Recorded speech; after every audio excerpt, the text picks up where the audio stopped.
Morty. Oh, it's commentary tracked time. I'm Justin Roiland. Dan Harmon. I'm Jessica Gao.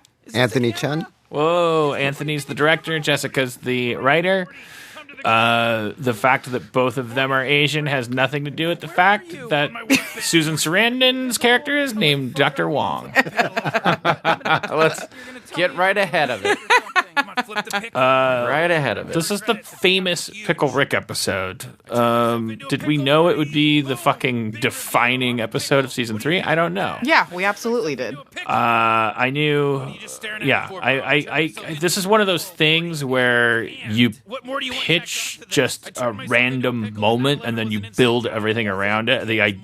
I don't know how it became a thing, the idea of Rick turning himself into a pickle, but I know that I got really excited about, yes, let's commit to that for real. Why would Rick, the smartest man in the universe, turn himself into a pickle? The answer has nothing to do with exterior things, everything to do with interior things, which is why this is such a great episode. Do any of you guys remember like where the actual pickle? Yeah, that scene, that cold open was exactly what you pitched. We were about to go on break in the writer's room, and we were right watching before Thanksgiving. Yeah, we were watching we use a timer to keep us on track, and there was only 10 seconds left, so no one was really gonna pitch anything. And just as you were standing up to, I assume, refresh your drink, you said, "And Rick turns into a pickle. Okay, let's go on break." And then when we all came, we just thought that was a joke. And then when we came back from break, you pitched that entire cold open. Yeah, it's like Rick turns himself into a fucking pickle. God, I sound like a genius. Well, you had that whole opening. Like, you were like, I can't get this image out of my mind. This is my Harmon impression. I can't get this image out of my mind where Morty goes into the into the garage and there's a pickle on his workbench, and Rick, he just hears Rick's voice saying, "Turn the pickle over." And then he turns the pickle over and it's Rick's little face on a pickle. I think part of it is Morty. I always feel like I'm the guy that's like, I'm the sterile guy, the story structure guy. Justin's the crazy genius, and that I like trying to like put my mind out of the structural zone. So it's like, yeah, I think that what I remember is like, yeah, just fucking make it feel like your TV is broken. Like make it make no sense. Like force yourself to do that, and then make it make sense later. And then we got into the minutia of, the only way this is going to work is we have to like walk Rick through this weird process of being a pickle. Yeah. Now, I don't know if we nailed that. I have no idea, because I know once we get out of the sewer with Rick, I don't know. We were always up in the air. We had a million arguments. I mean, I was way involved in the first act. Like the cockroach thing, like him tonguing the brain and sort of like all of that stuff. But yeah, the second act stuff, like, I remember I had the outline. I did a pass of the outline during Thanksgiving break. But when I got to the second act, I was just like, I was intimidated by it, because at the time it was like a restaurant that had a rat infestation or something like that, and it was exterminators. And it was exterminators showing up that were like these really like not grounded, almost like absurdly, heightened characters with like they were like black ops, like exterminators. They were almost like the Deathstalker type characters from 302, and then when I came back. Or when I came back and sort of looked at it, it had changed to sort of a more sort of like classic action movie thing, which I thought was fucking brilliant. I was like, okay, this is definitely better than where it was going to be. Wait, let's talk about this cat real quick. Oh, yeah. Because one of my biggest regrets is not insisting that the design is of my cat. So do you want to hear a horrible story? The cat's name is Izzy, and coincidentally you're wait, yeah. Before you get me into trouble, I told my boyfriend this was named after his cat Izzy. Well, no, but I mean, don't blow my cover, Justin. My entire relationship depends on what you're about to say. God.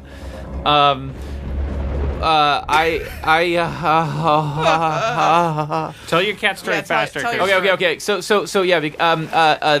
My neighbor's cat is Izzy. That's exactly what the cat looks like. and the cat was recently found eviscerated on their front lawn by coyotes. What the fuck? Yes, the end. Sorry, and I told her, That hey, was so not worth it. well, I told her I put your cat in my show. So the cat lives on forever. All right, Anthony Chun. Sorry, I don't mean to cut you guys off. Yeah, no, He's- So please. this section was bordered by Scott Alberts, and we looked at the sewer sequence in Ratatouille, and also some of the underwater sequences in Castle Cagliostro. So those are some of our influences, and he actually did this extensive, long sequence, which I had to cull down to kind of make it more economical. But this was very fun to board. I was and all the obsessive other about this actors. stuff because I wanted to make sure that it tracked logically. I did. This whole thing would be ruined if at any point Rick like a cartoon is allowed to just like wiggles his body over onto the top. Yes. It's he had to, everything had to be meticulous. Yes. In an internal logic sense. That doesn't mean it has to hold up to science, but it just meant internally, logically, and like Stiff narratively. Pickle. What I kept referencing was the Breaking Bad episode where the Winnebago breaks down in the desert, because you want to watch. Can this Doctor Who character, if he's deprived of everything but 2 sticks, can he make fire? Yes. I want to point out that the whole family is like really dressed up to go to therapy, and I was very specific about what they wore in the script. Summer's wearing these I imagine they're like not sexy like wool tights or something, like Yeah, they're like totally. church. By the way, that's impossible to flip a sign that way. Just so you know. I thought you were going to say it's impossible to have not sexy tights. Oh, Yeah. and also that.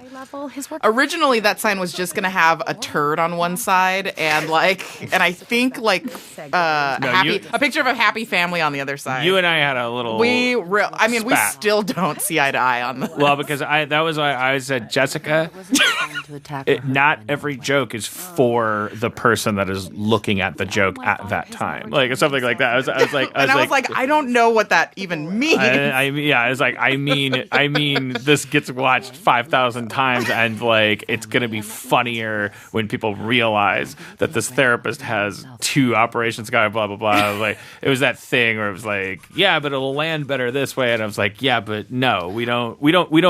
I never wanted to stab you more in my life. At this restaurant, we don't bring the food to the table. The ice cream's over in the corner.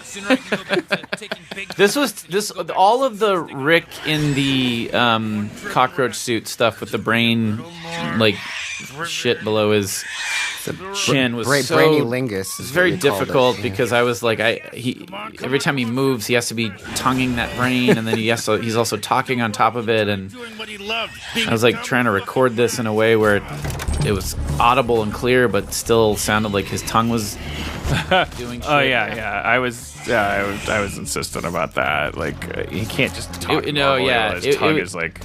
Yeah. We spent a lot of time figuring out this tricky. contraption too. This episode represents a lot of lasts for me. It was the last time I would care about Rick and Morty on the weekend. It was the last time I would bother to like. I remember writing this episode with Jessica at my house on a weekend, and it's the last time I remember I was like falling asleep while typing, which was a constant community thing. The writers would make fun of me. I'd fall asleep while typing, and then my fingers would be on the keyboard, and I'd look up, and there'd be 6 pages of the letter S. Oh no! Yeah, and I just Jessica just sat there. I just waited. I didn't know what to do, so I texted someone and I said, "He just fell asleep typing. What do I do?" And they were like, "Just let him. He'll wake himself up," and he did. and you'll win an award or something. I assume you won't get any Asian representation of the episode because Susan Sarandon will be cast as Dr. Wong. Here we are. Yeah, we really blew it there. Just kidding. That rat sequence was storyboarded by Enrique Jardim, and it was really amazing. That he did a great job on it. Yeah, it blows that I talked over that because that's the crowning jewel of this episode is the old boy. Like we definitely said in the script, we basically typed in the script, it's old boy.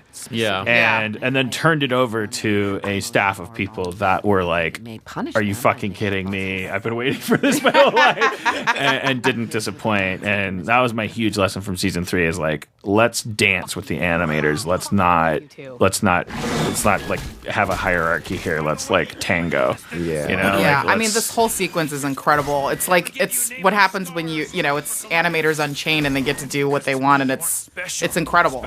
Oh, dude, I remember in Thumbs though, the rats were so cute, and I was just like, guys, there's no fucking way. Like, that was a big thing. Yeah. Yeah, we like these rats have to look like just monsters. Otherwise, you're just.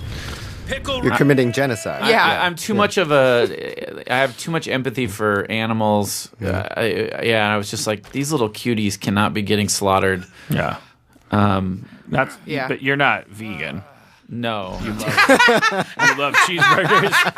And that's the Fucking difference. shots Is that fired. we need the. No, I'm just saying I'm the same way. I need the food industry to hide the dirty truth. You don't from go to me. the grocery store and buy cow face. Yeah, the factory farming secret industry needs to stay secret in order for me to Get through my sliders. Yeah, exactly. So all this embassy stuff was like a second draft thing, because the first draft, it was all a restaurant. He comes out, and as a rat, he freaks out the whole restaurant because it's like a hoity-toity place, and they call in all these exterminators. Yeah, and I guess the idea there was that was the build. That was it's part of the metaphor of like, if you're a self-destructive alcoholic creative, you create your own problems, and then you have to like, oh, I clawed my way out of the gutter in order to get to this therapy session. But in so doing, we were like making our own like delicatessen, like franchise where like this restaurant was. It didn't make any sense. No, it wasn't grounded. It was just like felt more natural to say, oh, you came up in a Die Hard movie. I don't really know what the fuck the point is. It's one of those things. It just slowed down. Well, the restaurant was just such low stakes. We wanted higher stakes, and we wanted it to escalate and build more. I mean, what I love about this, when I got this version, I was so excited because I was like, cold soup to steal. I just felt like you didn't really need to know who these guys are, you just know that they're bad dudes. And he didn't, and Rick didn't do anything wrong. He just wanted to leave. He's like, just let me show me the door. And they're like, just trying to kill him. But it's only the therapist in the end who knows. The therapist doesn't know that he's been through all this. Yeah. But the therapist is still able to call him out on his MO. Yeah. Like she's basically saying, I'm like, you put yourself in these situations. Yes, it's true you had creative difficulties today working on a television show. You put yourself in that situation. You chose to be a drunk, crazy person. Like you put yourself in these situations, and then you clap yourself on the back for surviving them. But how much of a medal do you deserve? Yeah, because he could have just gone to therapy with his family like a normal functioning person should have, and he could have avoided all of this. Yeah. I see it as like he basically castrates himself, like at the very outset, and then it's like basically his penis, the pickle, trying to find his body throughout the episode. Anthony, that's incredible. Shit. And Take it to Reddit. You're playing with the tropes of masculinity like throughout the whole thing, and then he arrives at the end. Jesus Christ, Anthony! That's my reading. It's his penis going on its own adventure. Dickle Rick, yeah. There's actually a dildo for sale called Dickle Rick. You Google it. I guess that's what you do when you drink to the point of self-destruction. Is you detach your intellect from your masculinity, and you end up going into rages with bouncers and bartenders and defending your. Are you talking about things that are happening with you? Only for the last 45 years. Yeah. Yeah, I mean, so much of this is about like the hubris and the harmful pride of masculinity, and refusing to like go to therapy and work on himself and talk about emotions and talk about his internal problems. God, because even the reference to 9/11 in the very beginning, when they say it was an inside job, that's like the empire castrating itself in order to avoid its larger responsibility in geopolitical terms. Oh my God! God! Whoa. We're having like Dan's mind blowers right now. I don't even know. I may need to be separated from it because it's important for me to not know what themes we're dealing with. Because now I'm realizing like, oh yeah, the sewer is the bar I go to. I'm gonna go fight with rats, and I'm gonna be superior to rats. I want to get drunk and be smarter than you while I'm drunk. I never bullshit. All of this brilliant stuff is bordered by Doug Einar Olsen, who did an amazing job. Yeah, this whole thing is just too fucking great. Yeah, all the action stuff. I mean, like every like bit that references an action movie is like pitch perfect. I just love that, like a AA battery. If you're Rick, Yeah. you can use a AA battery to basically like Jack, you are? blast because he's Rick, so it's going to be more than you could do with a AA battery, but he still has to change them out, and they're like Yeah. smoking. I just like he's like changing the batteries out, and they're like, There's 100 I love that. I still want that Funko Pop. Are they gonna keep sending us Funko Pops?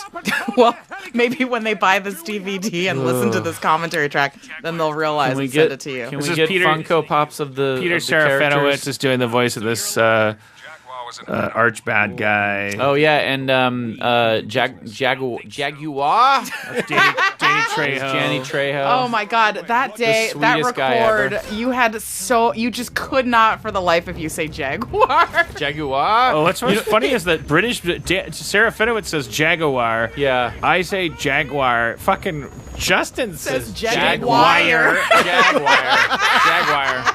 Yeah. It was such a struggle, so you can hear it in the. But it actually turned out really well because I told Peter just the only time he should say Jaguar, like I'm saying it, is when he's sort of trying to win me over on the phone, or me when he's trying to win Rick over on the phone. It's the only time he says Jaguar instead of Jaguar. I thought that was an interesting sort of it just says something about his character. He's manipulating him. Yeah, totally. This scene's awesome. Yeah, this is fucking great. This exchange is like he's over explaining like how his daughter doesn't need him to love him, and the guy with no daughter is like, sounds great. Wait, could you help me with your nihilism? And he totally no, not at all. totally could. Like fucking amazing. Perfect. Like sums it all up. Do you remember how many takes it took me to get to turn me over, or so we can make eye contact? Was that the line? Like, Morty, can you, Morty, just turn me over so we were making eye contact or something like that. Yeah. Do you remember that? Like, didn't I do like Yeah, you did a bunch, but I mean, because I kept laughing every take, right? You did. You loved it. There must have been like 20 takes of that. So Jessica, do you want to talk about this last scene? Because like I remember these moments where I was like falling asleep and you're texting, he's asleep. What do I do? It was Like part of it was here. like these rants. Yeah, well, like originally when we had the outline, like we weren't sure how this therapy scene was going to end between Rick and Dr. Wong, and I felt very, very firm in my belief that like the expected thing is that we were going to see Rick do his Rick thing, which is somebody tries to tell him the right thing is. He was going to do a big Rick speech, and then like put them down, and then they blow them up with his intelligence. And I was like, that's the expected thing. Like, really what we need is for someone who is a grounded, normal, functioning human being to tell Rick, like, yeah, you're smarter than me, but like, this is also you guys are tragic figures, you know? Like, because this isn't a celebration of Rick's intellect. It's like you can be the smartest person in the universe, and you can also be completely dysfunctional and very, very tragic. Yeah. Because I'm a scientist. And then you undercut it again by saying like, yeah, but our lack of health and focus on intellect sometimes creates the best friendships in the world. Like at the end of this episode, you're torn because you go, oh God, Rick and Beth have an arc. I'm a pickle. Yeah. I want them to go to Shoney's for a drink together. Yeah. We wanted the saddest ending we possibly could, which is Yeah. we gave these kids a glimmer of hope that like maybe things are going to Kids are get in the better. back seat going, Yeah. They could have had a good life, but it's sacrificed on the altar of the arc between the dysfunctional parents. It's like the end of a horror movie when the people think that they finally escaped and they're actually going to get out alive, and then at the last moment they get dragged back in, and that's what this is. Like in that last scene, it's like the most heartbreaking scene ever because the kids thought that for a split second they had that glimmer of hope that they were going to go back to therapy and their family was finally going to start fixing its problems, and then they watched their mom 100% buy into their to their grandpa's dysfunction. Yeah. Because she has it too. Yeah, she totally does. Much earlier. It's not. Susan Form of it. Sarandon, Academy Award winner Susan Sarandon, did this by phone. I'm often starstruck. I don't direct actors well, especially when I'm starstruck. I was definitely not going to give Susan Sarandon a lot of notes. She fucking ripped through this shit in 3 takes, one for safety. Like a monologue. I couldn't believe Janet from Rocky Horror Picture Show was She's a badass, on man. this phone line, and I was like, holy shit, she's a fan of my cartoon. And then at the very end of it, she was like, by the way, if you need a writer's assistant, my son needs a job or something. I was like, god damn it, she probably doesn't even like the cartoon. No, I think she wanted her son to be a voice too. But listening to I've Susan heard- Sarandon read your words, like I truly, outside of maybe like John Goodman on Community, like there's these moments where you're just like you piss your diaper. Yeah. Oh, I'm sorry. I think she is a fan of the show, though. That's what I've heard. I would love, if that's true, then maybe she'll be amenable to season 4. Like, I would love to fade in on an episode where, okay, the kids are in therapy. Or Rick. Yeah. Remember we had talked for a bit about maybe. like you know, I don't whatever. Yeah. I want to bring that therapist back for sure. I'm all in. Let's drop the kids off. What is going on with Beth's arm down there? Is she the thing? What is happening? Wait, what do Her you mean? arm down. What is? No, that's that's her her sleeve. shirt. That's Okay. her sleeve. I Yeah. thought, okay. No, her hands are on the steering wheel. It's just. By the way, Rick's dick is out. His whole family's in the car, Yep, Dick is out, and he loves it. Yeah. and no one gives a fuck. Anthony Chun, what's it like to direct our show? Oh, it's a blast. You heard it. Yeah, You heard it here first. No take backs, Anthony. No takebacks. not taking it back. Yeah, what Anthony, were you the one that kept stealing my vodka? Our offices were next to each other. I told you you could. Did you? You kept taking it. I didn't you? only Dan. Did you really? No. to be true. I did because twice. it's just sitting right on top of your desk. I did and it twice, looks but so only good. just like a little glass. I never like stole the whole. I never like actually. This is all went- Ridley, right? Yes, Yeah. concerto. Yeah. Yeah, this there is were so fucking many. great. There were so many post-credit scenes pitched. Wait, did Ridley? Yeah, I think Ridley did write this one. Yeah. Fucking brilliant. And his voice as concerto is too fucking perfect. If you want to worry about Ridley not being on season 4, look at this scene and go, oh, okay. Like, amazing. See ya. Bye.